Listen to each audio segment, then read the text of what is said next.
အားလုံးပဲမင်္ဂလာပါကျွန်တော်နာမည်ကတော့မောင်ကောင်းပဲဖြစ်ပါတယ်ဒီနေ့ဗီဒီယိုမှာတော့ Roblox ထဲမှာရှိတဲ့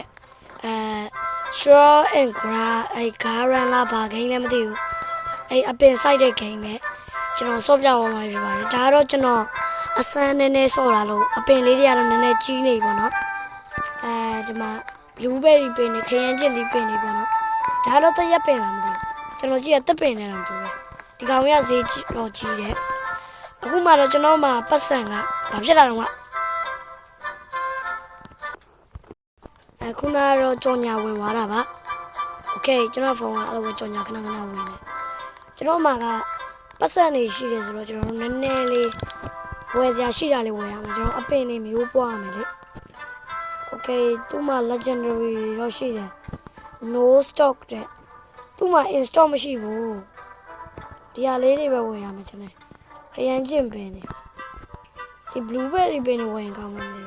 သူ့မှာအပေါ်စားတွေရှိတယ်ဒါဝယ်လို့ရလားအိုးဒါ1000လားโอเคကောင်းပါပြီ1000ကျွန်တော်မှလည်း1000ကျော်ပဲရှိတာ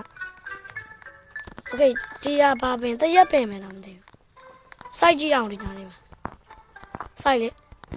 စိုက်လို့မရဘူးလားโอเคရပြီဒီမှာကျွန်တော်စိုက်ကြတာလေဟိုးမှာတေးလေးပဲဟိုကြည့်လာပြီအိုးဖေးဖေးချင်းကြီးလာကျွန်တော်နဲ့ပတ်စံလို့သေးပတ်စံလေးယူလာတယ်မခရမ်းကျင်သီးတွေရောင်းစားမယ်ပေါ့နော်โอเคဟိုးမှာရောင်းနေနေရဒီများလေးဆိုဆော့လာကြလို့အပင်တွေကကြီးနေပြီအကြီးပဲအဖိုးကြီးငမင်းစီရတာလေးတွေရောင်းကျင်လို့โอเคဘယ်လောက်ရမလဲရောင်းသွားပြီလားမရောင်းသေးပါကျွန်တော်မှလက်ရှိ919ချက်ပဲကျွန်တော်လေ1029ဆိုတော့မစိုးပါဘူး yeah မိုက်ပါလေအပင်နေအော်ဒီမှာ blueberry တွေရှိတယ်မ blueberry တွေဒါခိုးလို့ယူလို့ကောင်းတယ်ကျွန်တော်လည်းခိုးလို့ကောင်းပါတယ်ကိုယ့်ဟာကိုယ်ဘယ်လိုပြန်ခိုးမှာတော့ကျွန်တော်လည်းပောက်ကြရတယ်ရှောက်ပြီအဖိုးရင်ကမင်းဒီမှာရအောင်မယ်โอเคဘယ်လောက်ရမလဲအော်မရအောင်တယ်โอเคရောင်းမယ်ငမင်းစီကနေရောင်းမယ်1434ကျက်တဲ့ yeah okay ဈေးက10တော့10ပါလေကျွန်တော်အသက်လေးထောက်ဝယ်ရဒီက install လားokay 1000နဲ့နေပြီအော်ဒါကျွန်တော်ခုနဝယ်သွားပြီနော်ဒီ1000နဲ့ကျွန်တော်ခုနဝယ်သွားပြီ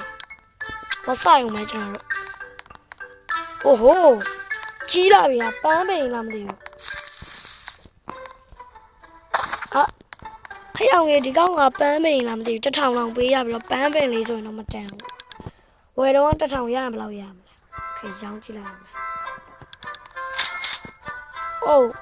933 300ကျော်လောက်ရလားမသိဘူးမတန်ဝ what the fuck okay နေတော့အပင်နေများစိုက်ရမယ်အိုးမှာကျွန်တော်ကဒီမှာအယောင်ရဆုံးအပင်ကတော့ဒီခရမ်းကျင်ပင်နဲ့ blueberry ပင်ပေါ့နော်ဒါတော့ဗပင်လည်းမသိဘူးဒါအတိမသိသေးဘူး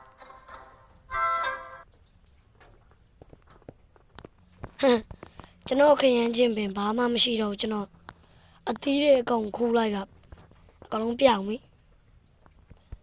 ဘိုးရင်ကမင်းစီမရောင်းမယ်အနောက်ကဟာလေးကဘာလေးလဲမသိဘူးသူကလေးပေါ်လေးပြန်နေတယ်အဲ့ဘာလေးလဲတော့မသိဘူးမိုက်တယ်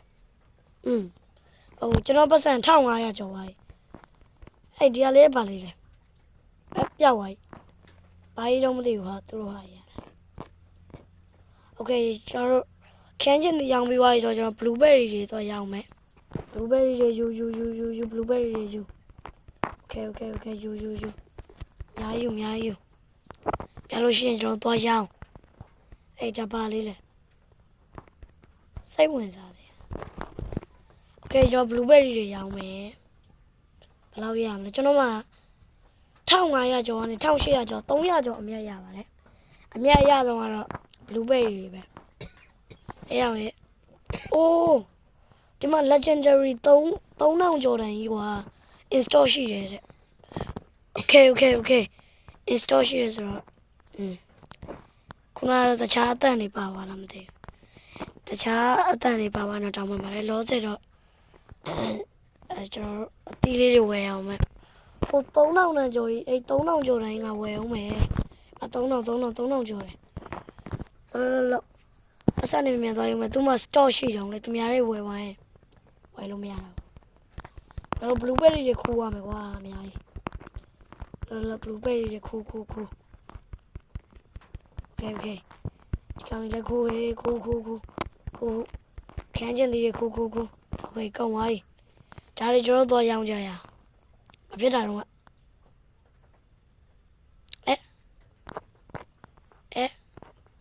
အားကြောညာ Okay ကျွန်တော်တို့ရောင်းမယ်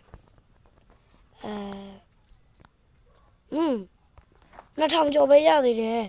2800ကျော်နောက်တော့200လောက်နည်းနည်းလေးလုံနေတယ် Okay ခိုးမမယူခိုး Okay တော့လုံးမတော့ရောင်းမယ်တော့လုံးမယ်ငါလည်းတော့လုံးမယ်တဲ့တော့ရောင်းမယ်ပြောတော့တော့ရောင်းမယ် Okay ရောင်းလိုက်မယ်ပတ်စံဘယ်လောက်ရမလဲ Okay ဟာ2900ကျော်တယ်နည်းနည်းလုံသေးတယ်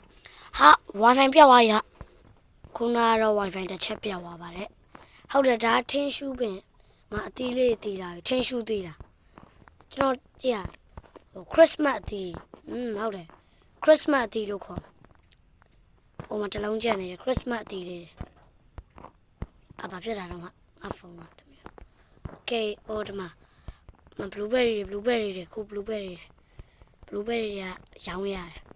Okay တော့938ဆိုတော့ရလောက်ပြီထင်တယ်အိုးဒီကောင်းချန့်ကြီးဆိုမသိရင်ပန်းဟိုတက်တော်ကြီးကြာနာပဲကျန်အပင်နဲ့ကြောက်စရာကြီးဘာဖြစ်တာအားကြော်ညာအိုးဒီကောင်းဟာကြီးတော့အုပ်ကြီးကြာနေရပဲဟိုရောက်ခဏလောက်ဝင်ကြည့်လိုက်မယ်တမန်စခန်းနေတရက်တီးရေ Oh my god မိုက်တယ်ကွာစပစ်တီးရောပဲအကောင့်တွေအိုးဒီမှာယုံလေးတွေကျွန်တော်အကောင့်တွေတစ်ခါမှမတွေ့ဘူးလို့ပြောမလို့မယုံလေးတွေရှိတယ်ရောင်းမှာကျွန်တော်ဒီဘက်မှာလာရောင်းရမှာဖိုးရေဘယ်လောက်ရမလဲရောင်းမလဲ Okay yes 4000လုံးကျော်ပါရဲ့အဲ့3000နဲ့ install ရှိသေးလား install ရှိသေးလားဟာ yes oh yes ရှိသေးတယ်ဒီမှာဘာလေးလဲတော့မသိဘူးအဝါရောင်အသီးလေးပဲမပြောသေးတာဟုတ်ပါအော် pumpkin နဲ့ဟွာဖယုံသီးဖြစ်မယ် pumpkin လို့ရေးတာဟာလားကျွန်တော်စာဖတ်မှာလားမသိဘူးကျွန်တော်ထင်တာတော့ဖယုံသီးပဲငါချန်တပြေးပြေးနဲ့အပင်တွေများလာပြီ yes pumpkin ကိုဒီနားမှာစိုက်မယ် Okay ဒီပန်းလေးတော့ကျွန်တော်သွားရောင်းလိုက်ရမယ်ဒီပန်းလေးကတိတ်လေး Okay ရောင်းလိုက်မယ်ပန်းလေးကဟို903ကျပ်တော့ရတာပဲဒီပန်းလေးကတိတ်လေးဆိုပေမဲ့ဈေးကများရသူ့မှာဘာတွေဝယ်လို့ရသေးလဲဆိုတော့ Okay ဒါ store မရှိတော့ဘူးနေအောင်ဘာတွေဝယ်ရအောင်ကောင်းတိုမာတိုပဲထောက်ဝယ်လိုက်မယ်ဝယ်မယ်လေတိုမာတိုဝယ်မယ်လေ Okay တိုမာတိုဝယ်လိုက်မယ်တော့ရှိတယ်ဝယ်မယ်လေOkay နှစ်ခုတော့ဝယ်မိပါတယ်ကွာ Okay တိုမာတိုလည်းရောင်းရတယ်ဆိုတော့တိုမာတိုကျွန်တော်တို့ဝယ်ပါမယ်ငါရဲ့ချန်ကဟိုရောင်းတဲ့နေရာနဲ့အဝေးပဲအဲ့တော့ကျွန်တော်တို့တစ်ခါသွားရောင်းတာတော့အိမ်ပြန်အဲ့ဒီချန်ပြန်လာတာတော့ဆိုတော်တော်လေးလမ်းလျှောက်ပါတယ် Okay ငါရဲ့တိုမာတိုလေးတွေဒီနားမှာထပ်စားမုံနည်းနည်းရတိုမာတိုလေးဒီမှာထပ်စားရမယ်ဒီမှာလည်းတိုမာတိုအပင်နေရှိတယ် Okay နှစ်ခုဒီနှစ်ခုနဲ့ဒီမှာကျွန်တော်မှနှစ်ခုရှိတယ်ဒီနှစ်ခုနဲ့ဆို4ခုပေါ့နော်ဖယုံပင်ကတော့မင်းနဲ့တိုင်းခုတည်းမကြီးလာသေးဘူးဘာဖြစ်လဲတော့ အားရအောင်ခုနကျွန်တော်စိုက်ရတဲ့တိုမာတိုနှစ်ပင်အောင်ဒီအော်ဒါကျွန်တော်ခူးမိလိုက်ကြတယ်နဲ့ကျွန်တော်တင်တယ်ကျွန်တော်ရဲ့တိုမာတိုနှစ်ပင်အောင်ကျွန်တော်ပြန်ခေါ်ပြားနဲ့ကလော်မိလိုက်ကြတာလို့တော်သေးရပါโอเคယူလက်ဆောင်နဲ့ကျန်တဲ့ဟာတွေပဲယူသွားမယ်ကွာတော့ရောင်းရတယ်ဟိုမှာပြတော့တခြားကလေအပင်လေးတွေဝယ်ရလို့ရတယ်အများယူပါမယ်โอเคကျွန်တော်ရောင်းရင်ဘယ်လောက်ပြရမလဲကျွန်တော်ကတော့ပစ္စည်းအများကြီးယူလာအိုး3000ကျော်ပါပြန်ပြီโอเคကျွန်တော်ဝယ်မယ်ဟို3000နဲ့အပင် stock ရှိသေးလားမသိဘူးโอเค3000နဲ့အပင်ကstock ရှိသေးတယ်โอเคကျွန်တော်တစ်ခုဝယ်သွားကျွန်တော်ပတ်စံရတော့158ချက်ပဲကျွန်တော်တဲ့โอเคဒီမှာကျွန်တော်စိုက်ခဲ့တဲ့တိုမာတိုနှစ်ပင်နည်းနည်းကြီးလာပြီအိုးပြားလေးတွေကျွန်တော်အပင်နောက်လာသွားတယ်ပြားလေးတွေကျွန်တော်အပင်နောက်လာပါတယ်ပြားတော့ဒီမှာဖယုံပင်နေလဲနည်းနည်းကြီးနေပြီဘာဖြစ်တာလဲကြော်ညာတစ်မျိုးကျွန်တော်ဖုန်းထဲကိုထိုင်းကြော်ညာလေးတက်လာတယ်ဘာဖြစ်လို့လဲတော့မသိဘူးโอเคကျွန်တော်အပင်လေးတွေယူပြီးတော့သွားရောင်းတော့မယ်အဲ့တော့အဝေးထပ်သွားရအောင်မယ်ဒီမှာဆိုရင်လည်းကြည့်လိုက်မိုးပင်တွေကွာအများကြီးပဲမိုက်တယ်ကွာသူတို့ခြံကြီးကျုံမိုးပင်နေနဲ့သမင်လေး yes ကျွန်တော်ဒီမှာတော့မရှိနွားကလေးလည်းရှိတယ်သူမှာသမင်လေးချစ်စရာလေးကွာဒီမှာဆိုလဲတရက်ပင်နေအများကြီးပဲဒီမှာတရက်ပင်နေအများကြီးမဟုတ်တရက်ပင်နေအကြီးပဲဟိုးနောက်မှာဝါပင်နေတာမသိဘူးအဲ့ဝါပင်ကျွန်တော်ရဖို့လေလူတယောက်ကျွန်တော်ဂိမ်းနဲ့ဆက်ဆက်ဝင်ခြင်းပဲသူကျွန်တော်လာပေးတာအဖိုးရင်ကမင်းစီမှာကျွန်တော်အဖိုးစီမှာရအောင်မယ်โอเคရောင်းလိုက်ပြီဘယ်လောက်ရမလဲတော့မသိဘူးတပိုင်းလေဟုတ်ပါပဲငါဖယုံပင်ဝယ်ပြီးတော့ငါစိုက်ဖို့မေ့နေချီးပဲကွာပတ်စံတော့900ကျော်ပဲ400ကျော်ပဲရတယ်ကျွန်တော်မှ100ကျော်ရှိတယ်ဆိုတော့အခု900ကျော်ဆို400ကျော်ရတယ်ပေါ့နော်ကျွန်တော်ဖယုံပင်ဝယ်လာတာကြာပြီမစိုက်ရသေးဘူးဒါဖယုံပင်နောက်တစ်ခုပေါ့ကျွန်တော်ဝယ်လာတာโอเคဒီဖယုံပင်နေဒီနားမှာစိုက်လိုက်မယ်ဒီခရမ်းချင်း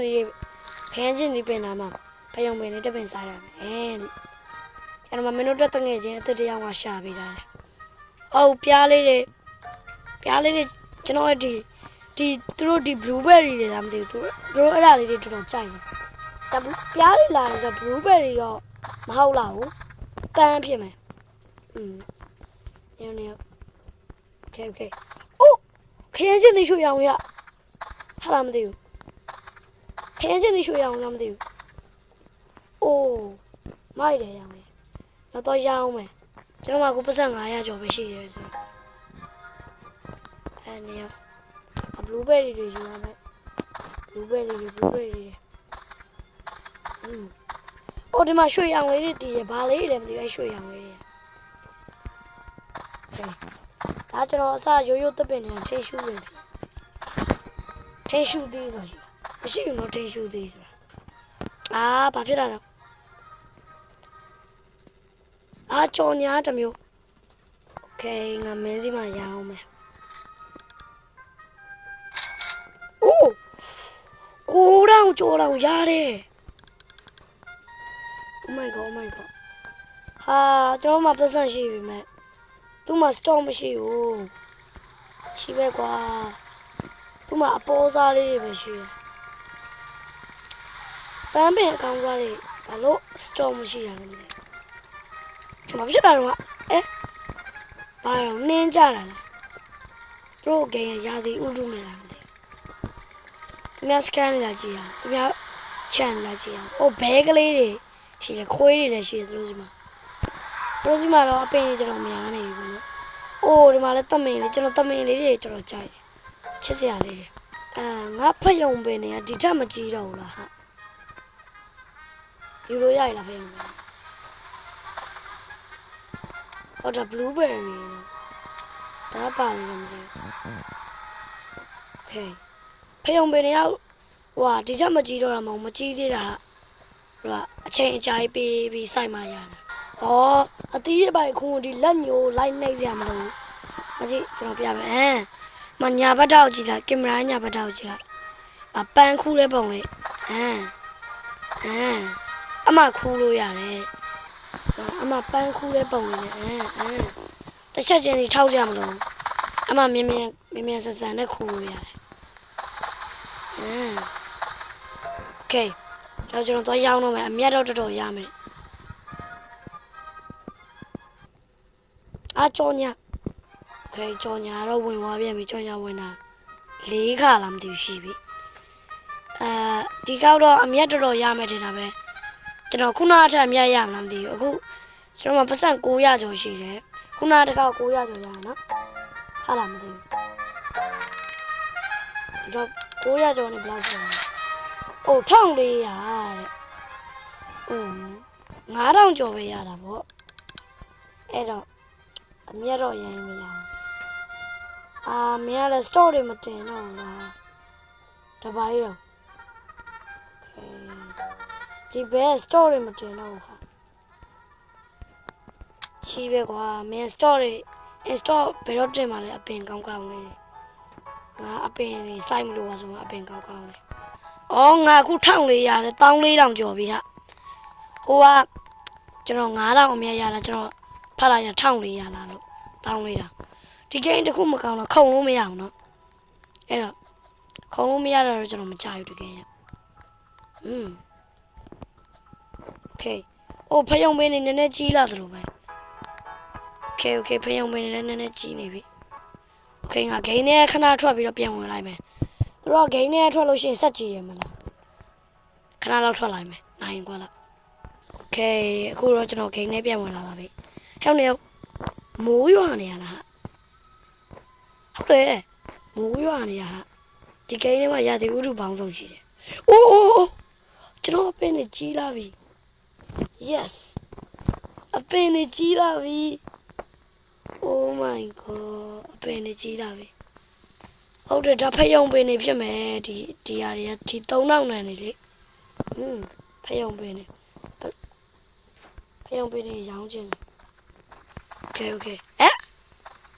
ဖယုံဒီအတီးလိုက်ပြောက်သွားတယ်ဟောဘာကြီးတော့โอเค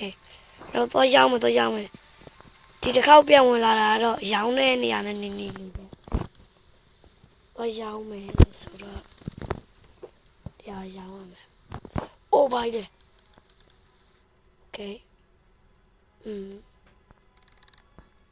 โอเคဒါရောင်းအိုးကျွန်တော်ပတ်စံ9000ကျော်သွားပြီ yes ဒါပါလေးလေဒါဘလူးဘယ်တွေပါရောင်းလို့မရဘူးဒါရောင်းလို့မရဘူးလားဒါဘလူးဘယ်တွေလားမသိဘူ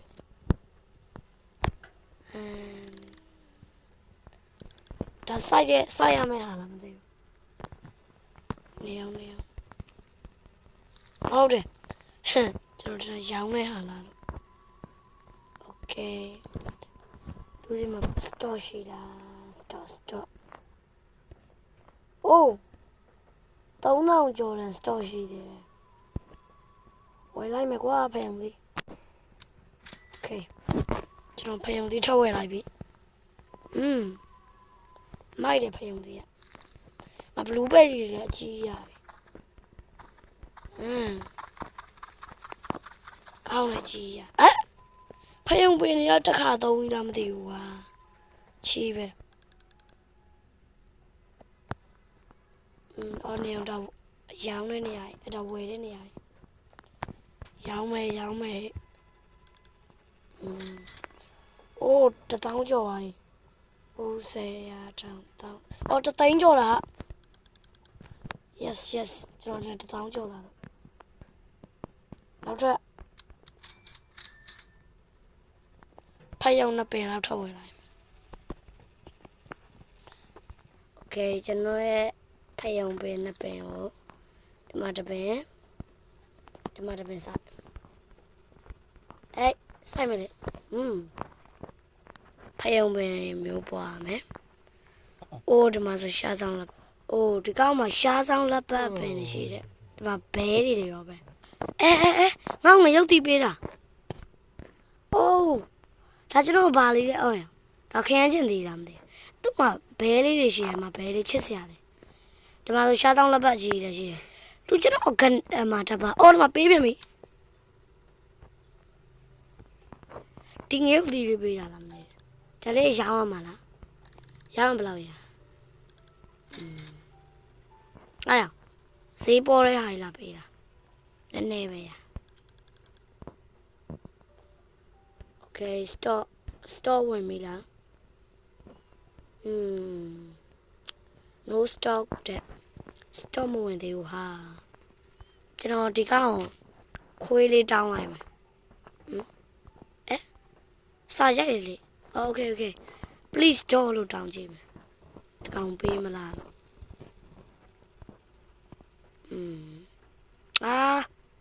တော့ဟိုဘက်ရအောင်ကွာ please stop ကဲထည့်ရတယ်မသူမမြင်ဘူးတဲ့ Okay drop လာ wolf လာတော့မသိဘူး drop လို့ပဲရတာရဲ့အားရမဆာဖြတ်ကြကန်ထဲဟာတော့တဲ့ Okay dog dot ခွေ ဒီဘဲပါတွေဝယ်နေပြန်ပြီတော့မသိဘူးဝယ်တော့ဝယ်နေတာပဲ Okay sorry တဲ့အိုင်ဘာဖြစ်လဲမသိဘူးသူမှခွေးတစ်ကောင်ပဲရှိတယ်တဲ့ Okay သူဘဲလေးရချစ်စရာမခွေးပေါက်လေးတစ်ကောင်ရှိရပဲသူခွေးလေးတဲ့နှစ်ကောင်ပဲရှိလို့နေမှာပေါ့ထားလိုက်ကြမယ် stop မရောက်သေးဘူးလားဒီဘဲ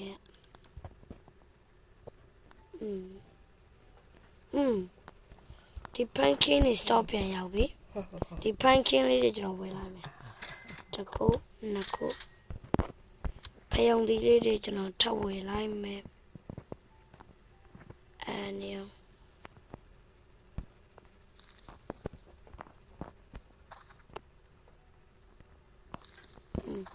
တပါလေးတော့တပါလေးလည်းမသိကျွန်တော်စိုက်ကြတာညငါရောင်းစားမယ်အောင်မယ်ကဲယူမယူယူโอเคโอ้ခုနကကျွန်တော်အိုးနကမောက်တီအိုးနကမောက်တီဟာခုနငါ့ကိုပေးမလို့လားနကမောက်တီအိုးငါ့ကိုပေးမလို့လားတကောင်မပေးဘူးကျွန်တော်ပြက်စီရောင်းလိုက်မယ်ကျွန်တော်မှဟိုအသီးအနှံလေးရောင်းလိုက်မယ်ကျွန်တော်လေသမားဆိုကျွန်တော်မှ9000ကျော်ပြန်ရတယ်9000ကျော်ဖြစ်သွားကျွန်တော်ပါစခုနကမောက်သေးပေးပါလားဒါနတ်သေးတယ်မသိဟုတ်တယ်ဒါနတ်သေးဖြစ်မယ်အဲ့ဒါပါလေးလည်းမသိဒါကျွန်တော်ကတော့မဟုတ်သူချတာပါလေးလည်းတော့မသိဘူးကျွန်တော်လည်း Okay ဒီနေ့ဗီဒီယိုလေးကတော့လောက်ပါပဲကျွန်တော်ဗီဒီယိုလေး like လုပ်ခဲ့ကြပါ channel လေးကို subscribe လုပ်အောင် subscribe လုပ်ခဲ့ကြပါအဲ့တော့နောက်ကြရင်လည်းဒီအပင် site ရဲ့ game ဆက်စောပါမယ် Okay အဲ့တော့ဒီနေ့ဗီဒီယိုလေးကတော့ပါပဲအဲ့နောက်ဗီဒီယိုမှာပြန်တွေ့ကြမှာပဲဘိုင်ဘိုင်ပါ